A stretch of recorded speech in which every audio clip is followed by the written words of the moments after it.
Whoa, whoa, whoa, whoa, whoa, whoa, whoa. Don't get me wrong. Minecraft is awesome. Why is a random dunce complaining about a game getting free updates years since its release? Well, let me explain myself. By the way, Cooper disagrees with my complaints, and you may too, but give me a chance. I want to start with a story from many years ago when Minecraft was still in pre-alpha, back when Cooper and my voices were high. Higher than they are now. We used to have regular LAN parties where we would stay up late playing Minecraft. We would play till we were too tired and then fall asleep talking about our predictions for future updates. Let me list a few. Sharks, octopuses, dolphins, birds, and a list of underwater monsters. Why is this important? Well, we predicted the aquatic update. No. We were thinking of what would make the game more awesome. We were looking for gaps, and we were filling them with stuff that would make us go, wow. In this case, the ocean was the biggest void. How does this relate to the Nether? Well, it seems to me that developers have just done the same thing we did as 12-year-olds. They asked themselves what would make the players go, wow. What part of Minecraft felt the most empty? And really, they have done an awesome job. The Nether looks awesome. It has so much more life. New blocks, new mobs, new structures, new mechanics. They might as well call it the Nether. See what I did there? Okay, I'll stop. Mojang's goal was clear in this update, to make the Nether a livable place for the player. And let's make this clear, the Nether update is an improvement.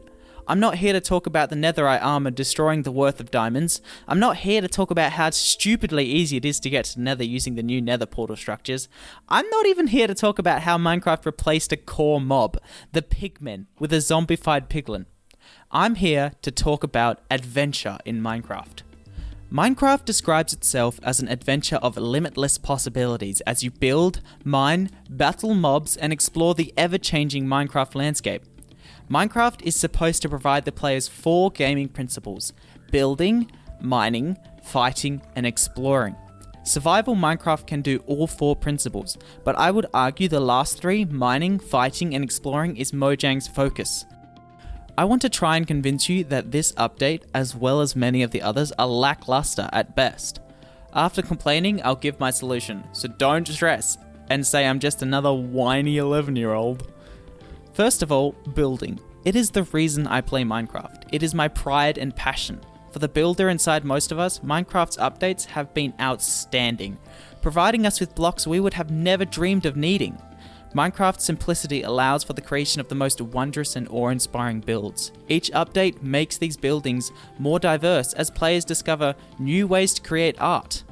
Does the Nether update fulfill this principle? Definitely. Enough said. Let's go to mining. You would think this would be a primary focus in Mojang's eyes, seeing as the word mine is in its namesake. Has the Nether update added new mining objectives?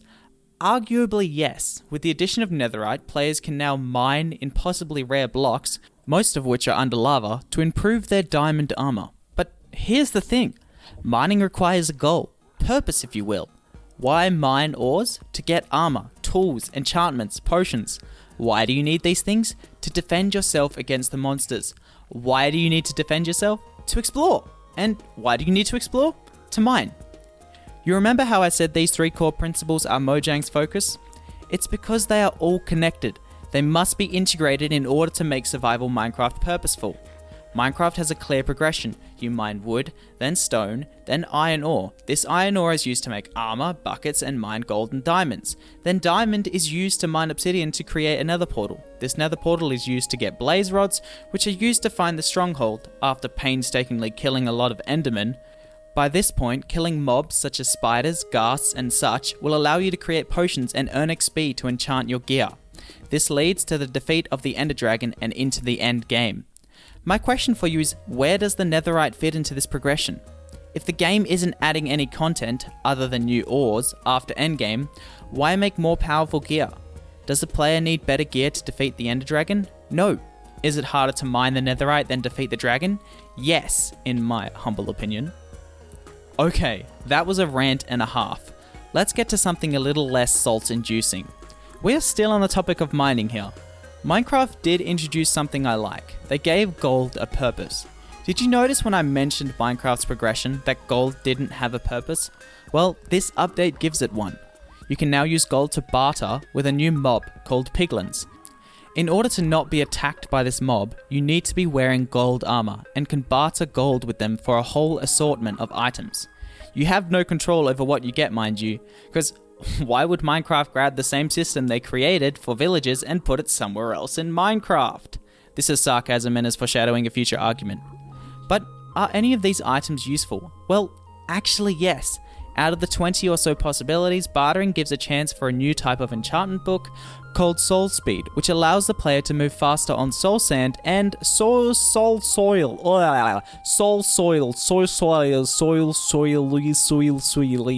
That's really hard to say. You try that. You say that 5 times over and then soil. Okay, I'll stop. This enchantment can also be given with a pair of iron boots. Does this enchantment add anything to Minecraft's progression? Maybe, but only if the player is in the Nether regularly or living there.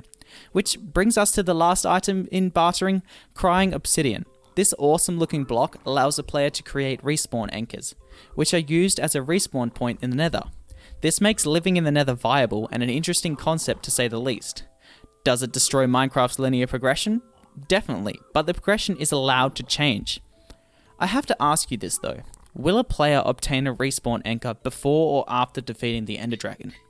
If it's after, then the Nether is supposed to be more difficult to traverse than the End's outer islands, which doesn't make sense, seeing as you need to venture into the Nether prior to the End. Which brings us to fighting. Minecraft's fighting isn't bad, but it isn't great either. Players are divided over the combat update, split between the old and new combat system, but I'm going to ignore that and talk about the new mobs. I've already discussed the piglin, who attacks the player unless they are wearing gold armor. They attack in hordes, like the zombified piglins or the old pigmen. Then there are the striders, who are the Nether's equivalent of pigs, a passive mob who can walk on lava and are able to be mounted. Lastly, there are hoglins, probably the most interesting. They charge at the player and have a lot of health. Can I get to my problem now? Hoglins, piglins, and zombified piglins are just variations of the same core mob, zombies. They hone in on the player, and if they touch you, you get hurt. So, Minecraft now has hoglins, piglins, zombified piglins, spiders, endermites, silverfish, and wither skeletons. They all attack players the same way. They are all just simple variations of zombies. They approach and they do melee damage. Remember how I foreshadowed Minecraft using the same system over and over again? So, why did Mojang add another 3 of the exact same mob? Your guess is better than mine. Lastly, this brings us to exploring. Here's a simple question. Does the new Nether make you want to explore? The answer is yes, but is the Nether worth exploring? Along with the new mobs, this update gives us 4 new biomes. The Soul Sand Valley, a grotto of nether fossils, soul sand, soul soil, and large basalt pillars. The next 2 are the Crimson and Warped Forest, 2 fungi forests that mirror each other but vary slightly in vegetation and mob spawns. Lastly, we get to the Basalt Deltas, which is a volcanic biome filled with pillars of basalts and blackstone. Side note, this relatively boring biome is my personal favourite. It just looks so cool! Along with this, the update brings 5 new structures, firstly being the ruined portals I have previously mentioned, and 4 variations of Bastion Remnants. Bastion Remnants are castle-like structures that spawn similarly to the Nether dungeon. Piglins and hoglins defend these structures and they contain loot similar to the items received in the bartering system. If you are caught stealing any of their items, you will get attacked. But do these new additions make the Nether worth exploring? Well, now that you can live in the Nether, I would argue probably. While the loot is pretty meh, the bastions do look pretty cool and entertaining. It would get old quick, but it is a breath of fresh air and will keep the players entertained for longer. But after that, what's stopping the player from ignoring the Nether by obtaining the blaze rods and leaving for good? Which brings me back full circle to the 3 surviving principles: mine, fight, and explore. If the mining isn't worth it, and the fighting isn't worth it, and the progression allows you to skip it, why just not skip the exploring? This concludes my Teddy talk.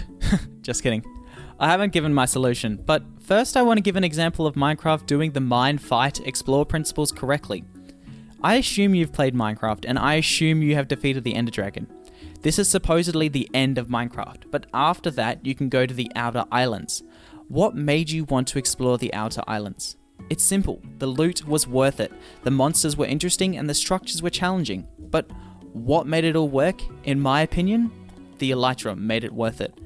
Not only did this provide players with a means to fly, it also gave players an overpowered or OP piece of gear to show off. It provided players with a satisfying reward and trophy for their completion. It provided players with a better, faster incentive to explore, and it gave players a means to just ignore fights altogether. Or how about another example? Look at the Wither.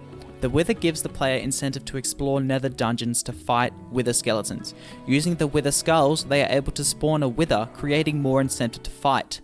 This fight allows them to create a beacon, further incentivizing them to explore, mine and fight to better their beacon's properties.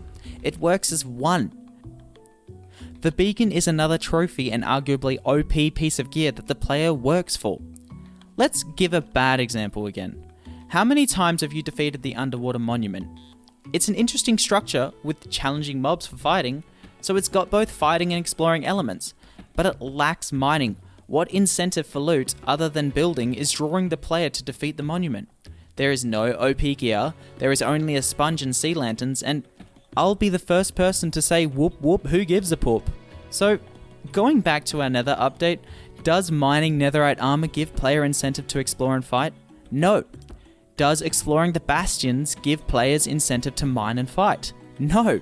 Does fighting the piglins, hoglins, and zombified piglins give incentive to explore and mine? No. My solution is therefore to connect them. There are many ways, but I'll give a couple of examples. Perhaps make netherite have more use. Make that the gear you have to use to not be attacked by piglins. This leads to gold bartering and exploration of the bastions. Bastions and trading drop a OP piece of gear or trophy, such as an enchanted book that makes you immune to lava, or the ability to walk on lava. Or how about making the hoglin worth killing by creating a rare drop that allows an attacking charge similar to the hoglin? Just make them interconnected. Or you could give netherite a second purpose, creating a bow that can shoot explosive arrows or something. These are only ideas I'm thinking of while writing the script. I hope my point comes across. An update needs to give a player purpose to not just build, but to mine, fight, explore. But hey, that's just a wait, what? I'm not allowed to use that? It's infringing on someone else's content? How dare you? Let me go smack some sense into you.